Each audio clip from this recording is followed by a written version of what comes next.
وہ تجھے اپنے پروں سے چھپا لے گا اور تجھے اس کے بازوں کے نیچے پناہ ملے گی۔ اس کی سچائی ڈھال اور سپر ہے۔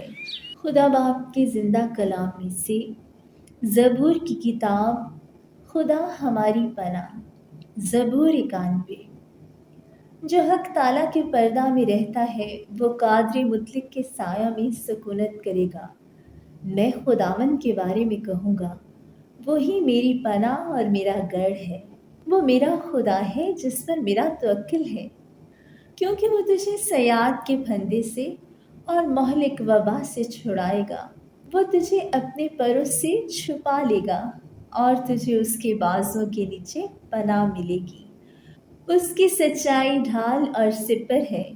تو نہ رات کی ہیبت سے ڈرے گا، نہ دن کو اڑنے والے تیر سے، نہ اس وبا سے جو اندھیرے میں چلتی ہے، نہ اس ہلاکت سے جو دوپہر کو ویران کرتی ہے۔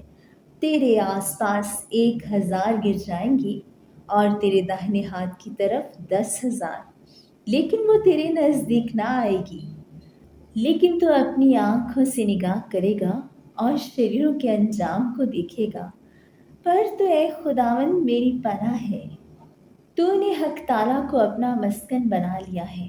تجھ پر کوئی آفت نہیں آئے گی اور کوئی وبا تیرے خیمہ کے نزدیک نہ پہنچے گی، کیونکہ وہ تیری بابت اپنے فرشتوں کو حکم دے گا کہ تیری سب راہوں میں تیری حفاظت کریں۔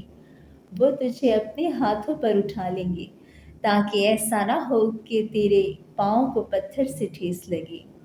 تو شیر ببر اور فی کو روندے گا، تو جمع شیر اور اژدہا کو پامال کرے گا۔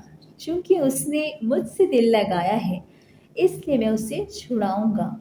میں اسے سرفراز کروں گا کیونکہ اس نے میرا نام پہچانا ہے۔